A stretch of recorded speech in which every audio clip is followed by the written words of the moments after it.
آج کا جو حوالہ آپ کے سامنے پڑھا گیا وہ بہت ہی خوبصورت حوالہ ہے، اور یہ حوالہ تقریباً ہر گھر میں، ہر چرچ میں کرسمس کے موقع پر اس کو پڑھا جاتا ہے، اس پر میڈیٹیشن کی جاتی ہے، اس میں اسے کلام سکھایا جاتا ہے، اور یہ کہانی جو ہے، جو کرسمس کی کہانی ہے، اس کو ہر گھر کے اندر بہت سراہا جاتا ہے۔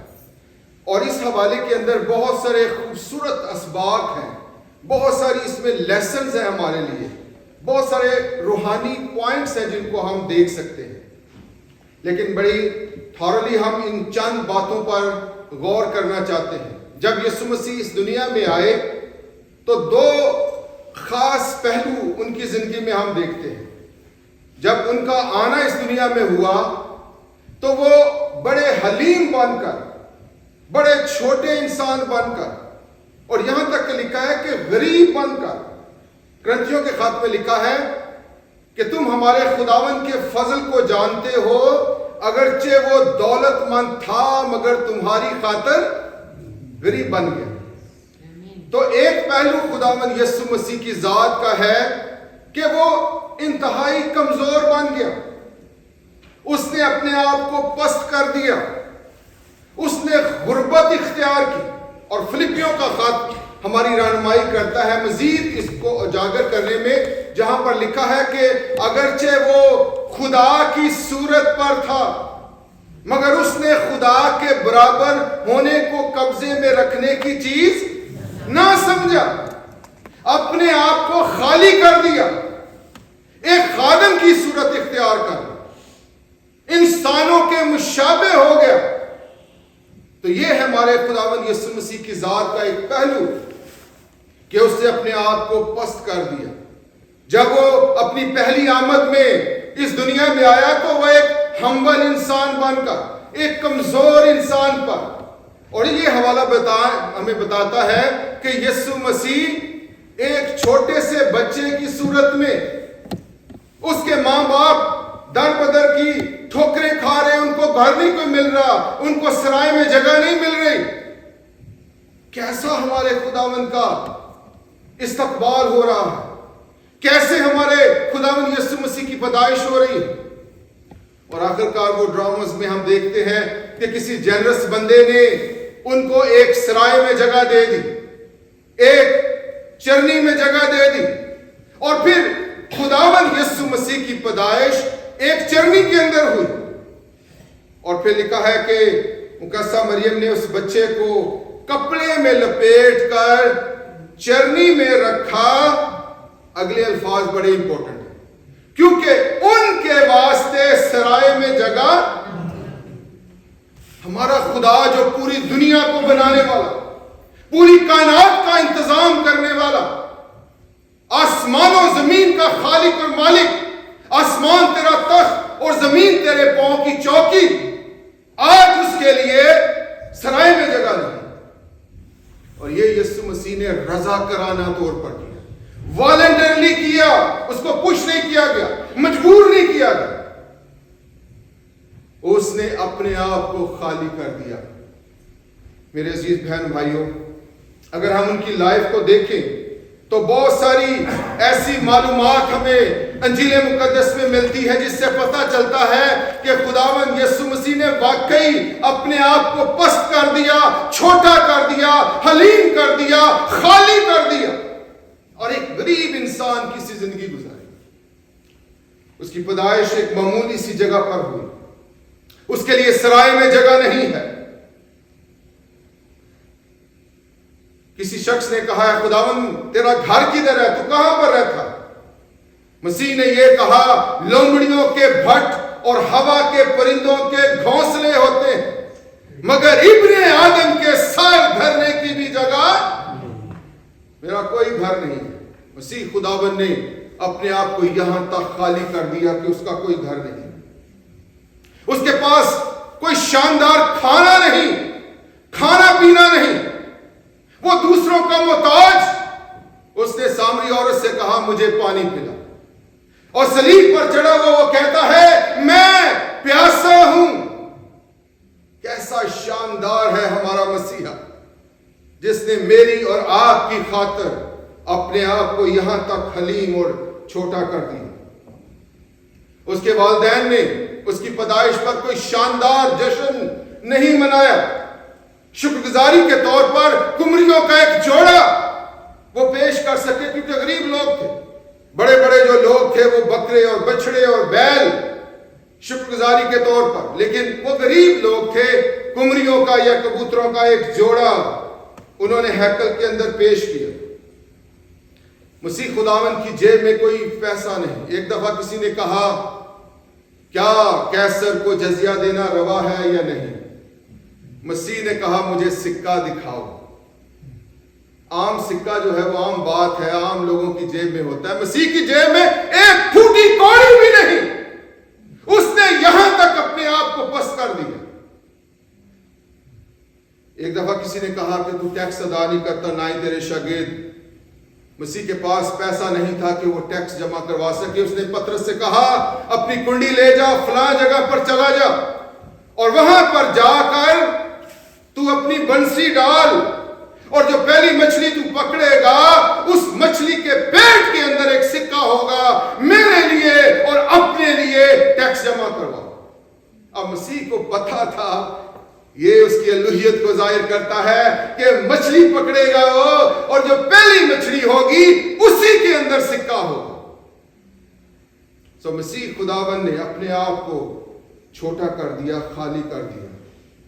اس کے پاس کوئی شاندار کپڑے نہیں تھے، اس کی کوئی شان و شوکت نہیں تھی، ایک ہی اس کے پاس لباس، اور وہ بھی ظالموں نے صلیب پر سے اس کا لباس بھی اتار لیا اور ننگا اس کو صلیب پر قربان ہونے کے لیے چڑھا دیا۔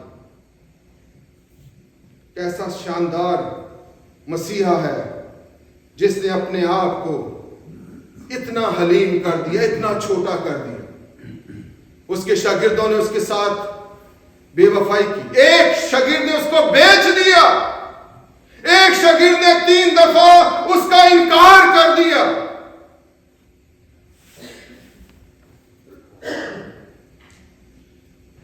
میں اکثر یہ سوال خدا سے پوچھتا ہوں، اے خداوند تو نے ایسا کیوں کیا؟ اور یہ ہمارے دل میں بھی یہ سوال آتا ہوگا کہ وائی لارڈ تو نے یوں ایسا کیوں کیا؟ اور اس کا جواب ہے تیرے لیے، میرے لیے، آپ کے لیے یسوع مسیح نے ایسا کیا۔ وہ تو بادشاہ ہے، بلکہ بادشاہوں کا بادشاہ ہے۔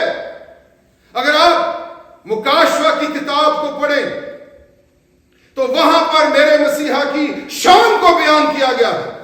لکھا ہے کہ میں نے ایک سفید گھوڑے پر ایک سوار کو دیکھا،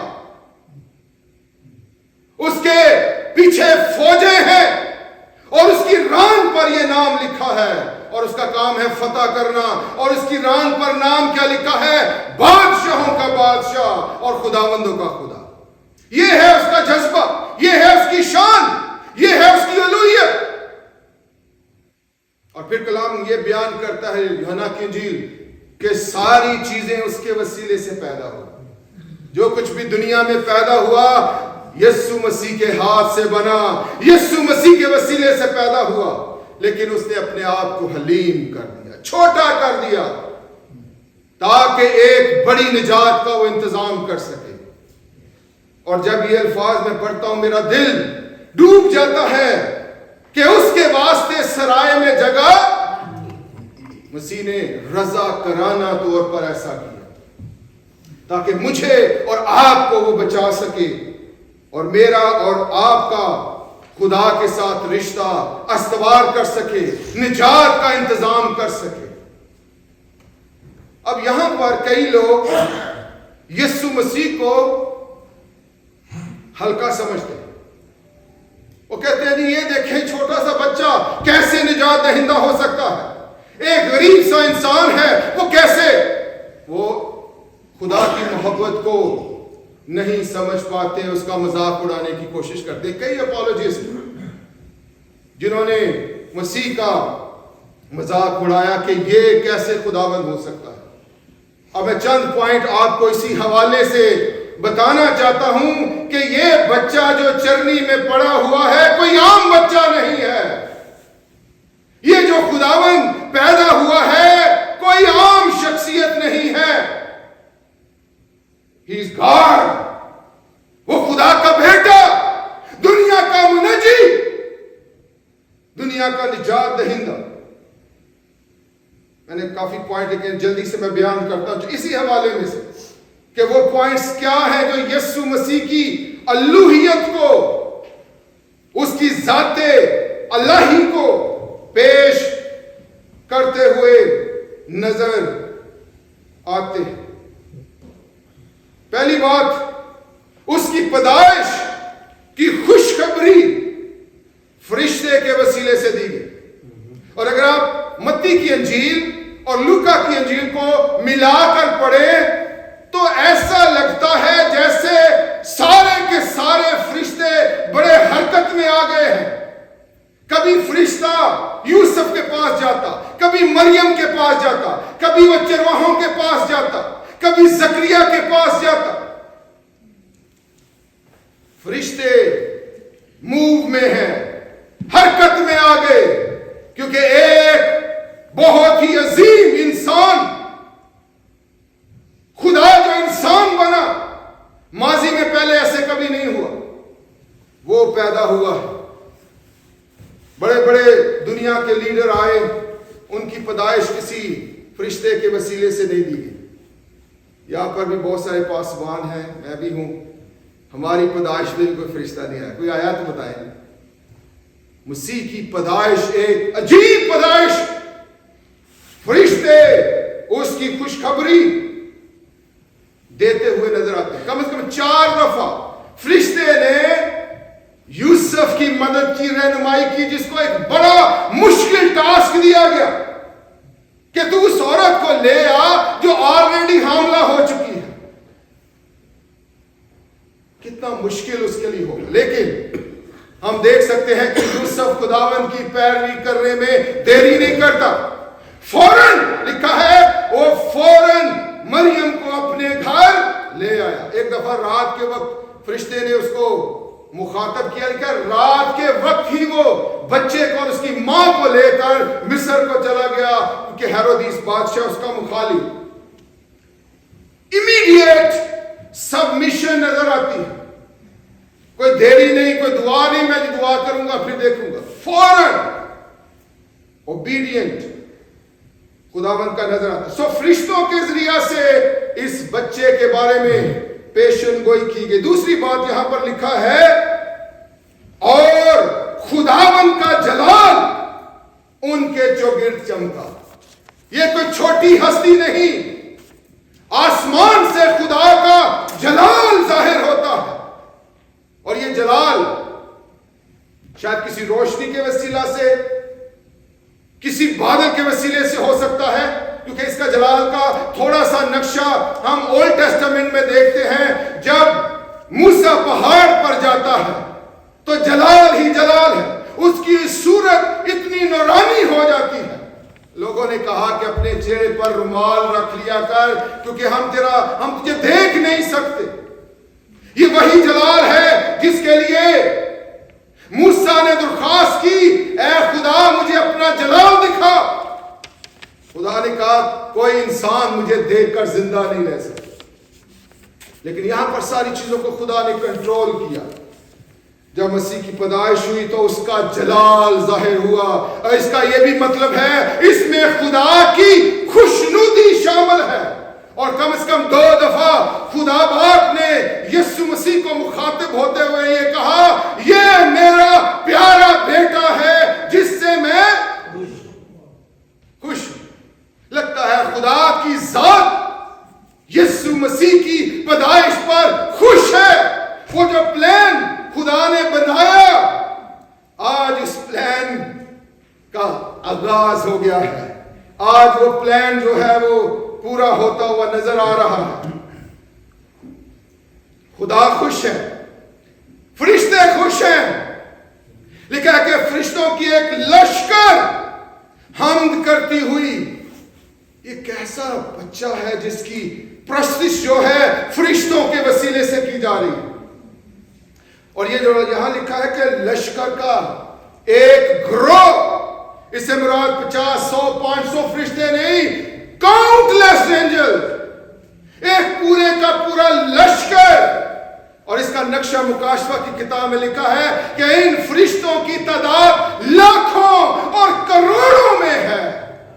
آج وہ اتنے موٹیویٹ ہو گئے ہیں، اتنے زیادہ شادمان ہو گئے ہیں کہ آسمان خالی ہو گیا اور ساری کی ساری مخلوقات خوشی مناتی ہوئی، حمد کرتی ہوئی زمین پر آ گئی. کیا کوئی ایسا بادشاہ، کیا کوئی ایسا نبی، کیا کوئی ایسا لیڈر مجھے آپ دکھا سکتے ہیں جس کی پیدائش پر اتنی زیادہ آسمان پر اور زمین پر ہلچل نظر آتی ہے؟ اب میں تھوڑا نقشہ آپ کو زمین پر ہلچل کا بھی بتانا چاہتا ہوں. زمین پر بھی ہلچل پڑ گئی. خدا نے کیسر اگوستس کو ہلا دیا، جو اس وقت کا ایک زبردست شہنشاہ تھا، پوری رومن امپائر کا وہ مالک تھا. اور اس کے دل میں خدا نے ایک بات ڈال دی کہ ساری عوام کو کاؤنٹ کیا جائے، دوبارہ سے مردم شماری کرائی جائے. اور ابھی میں بات کر رہا ہوں اس دنیا پہ جو ہلچل مچ گئی، خدا نے بادشاہ کو اٹھا کھڑا کیا اور اس نے حکم جاری کر دیا کہ ساری دنیا کے لوگ اپنے اپنے آبائی گاؤں میں جا کر وہاں پر اپنے نام لکھوائیں. کچھ لوگوں کے لیے یقیناً یہ بڑا مشکل وقت ہوگا، مشکل ٹاسک ہوگا، لیکن حکم تو حکم ہے اور ہر ایک کو ماننا ہے. اور اسی وجہ سے مریم اور یوسف کو ناصرت چھوڑ کر یروشلم کے اندر آنا پڑا. تقریباً 80 کلومیٹر کا فاصلہ پیدل چل کر کئی دن لگ گئے. لگتا یوں ہے کہ رومن ایمپرر از کنٹرولنگ، کیسر اگسطس از کنٹرولنگ. لیکن اگر آپ بائبل مقدس کا مطالعہ کرنے والے ہیں تو یہاں پر میں آپ کو بتانا چاہتا ہوں، صاف واضح ہے کہ کیسر اگسطس نہیں کنٹرول کر رہا، خدا کنٹرول کر رہا ہے.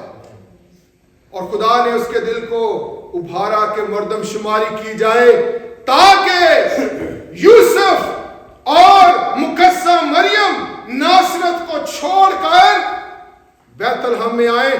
اور آسمان ایک جو پیشن گوئی کی گئی تھی، میکا 5واں باب 2 آیت، تقریباً کچھ 600 سال پہلے وہ پوری ہو جائے کہ یسوع مسیح کی پیدائش بیت الحم کے اندر ہوگی. So who is controlling؟ کیا کوئی انسان کنٹرول کر رہا ہے؟ God is controlling.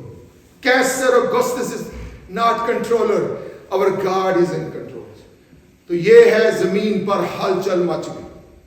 ادھر ایک اور ہلچل مچ گئی کہ پورب سے کئی مجوسی ایک ستارے کو دیکھ کر ایک نئے بادشاہ کی پیدائش کی خوشخبری دیتے ہوئے اور سنتے ہوئے اس کو سجدہ کرنے کے لیے آ گئے.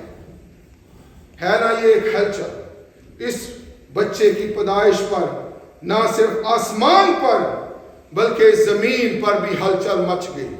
ایک اور پوائنٹ میں بتانا چاہتا ہوں کہ یہ عام بچہ نہیں ہے میرے عزیزو. اس کی پیدائش پر بے شمار پیشن گوئیاں پوری ہوئی.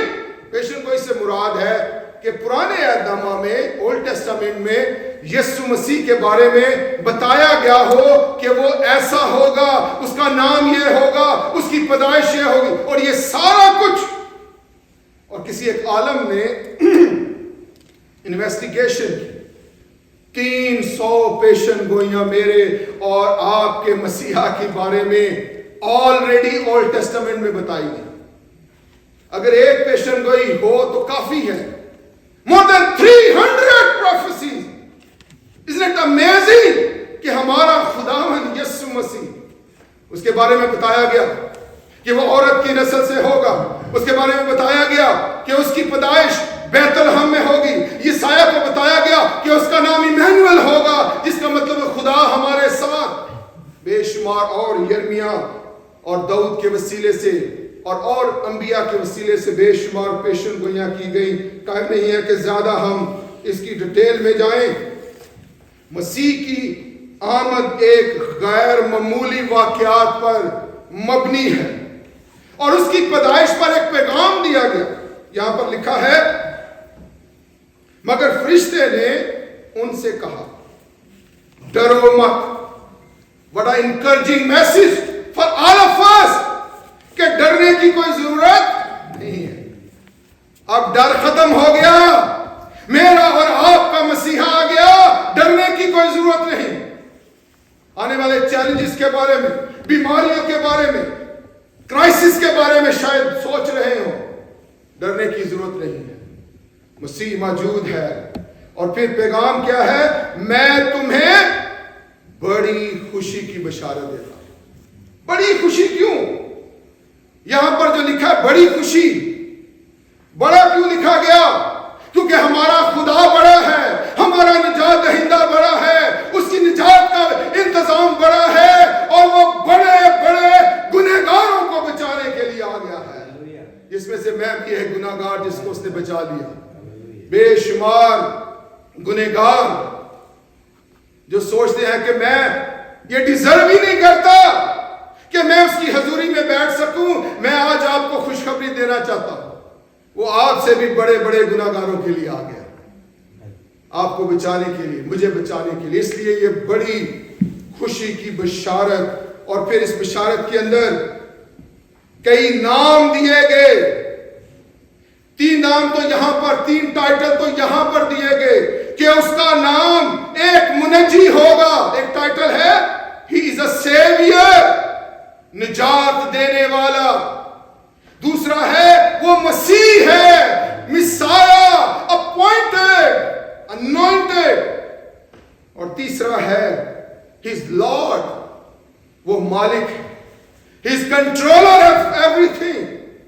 اور یہ 3 ٹائٹل کے ساتھ ساتھ میں آپ کو واپس لے کے جانا چاہتا ہوں یسایہ کی کتاب میں, جہاں پر مسیح کے کئی نام استعمال کیے گئے کہ اس کا نام عجیب, عجیب نام. کیوں عجیب نام؟ کیونکہ عجیب کام کرنے والا ہے. اس جیسا کوئی اور عجیب خداوند ہے نہیں. اس کا عجیب پن یہ بھی ہے کہ اس نے ہم سے بڑی محبت رکھی. دنیا کے خدا محبت نہیں رکھتے. اس نے پہل کی. خدا نے دنیا سے ایسی محبت رکھی کہ اس نے اپنا اکلوتا بیٹا بخش دیا. اور پھر لکھا ہے کہ تم نے نہیں بلکہ میں نے تم کو چن لیا. خدا ہمیشہ پہل کرتا ہے, اس لیے وہ عجیب. یہ لکھا ہے عجیب, مشیر, خدا قادر. ذاکر نائک کہتا ہے کہ مسیح کے لیے خدا کا لفظ استعمال نہیں ہوا. یہاں لکھا ہے خدا قادر. کیا کوئی انسان یہ نام, یہ ٹائٹل لے سکتا ہے؟ ابدیت کا باپ, ایور لاسٹنگ, اور سلامتی کا شہزادہ. What a great name he has, wonderful name, wonderful title. وہ منجی ہے, وہ بچانے کے لیے آیا ہے, وہ مسایا ہے جس کے بارے میں پیشن گوئیاں کی گئی, اور وہ لارڈ ہے. یہاں پر میں بتانا چاہتا ہوں, ہو سکتا ہے کہ ہم نے اس کے منجی مان لیا, لیکن کیا وہ آپ کی زندگی کا کنٹرولر بھی ہے؟ کیا وہ آپ کا لارڈ بھی ہے؟ اگر نہیں ہے تو اس کو اپنا لارڈ ماننے کی ضرورت ہے. جلدی سے آگے بڑھیں گے. اس بچے کی پرستش کی گئی.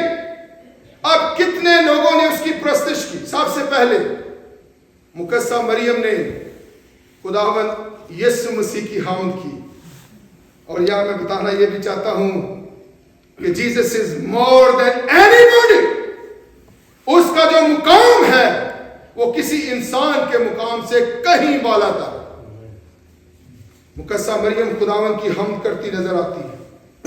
الیشبا خداوند کی حمد کرتی نظر آتی ہے. زکریا نے خداوند کی حمد کی.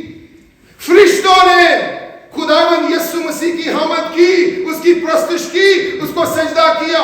چرواہوں نے, مجوسیوں نے, ساری کائنات کے لوگ اس مسیحا کی, اس بچے کی پرستش کرتے ہوئے نظر آتے ہیں. Isn't it amazing کہ یہ عام سا بچہ نہیں ہے, وہ دنیا کا نجات دہندہ ہے. کیا آپ نے بھی کبھی خداوند کی پرستش کی ہے؟ کبھی اس کے سامنے گھٹنے ٹیک کر اس کو سجدہ کیا ہے, اس کو کہا ہے کہ خداوند میں تیری پرستش کرتا ہوں. پرستش کا مطلب مانگنا نہیں ہے, دینا ہے.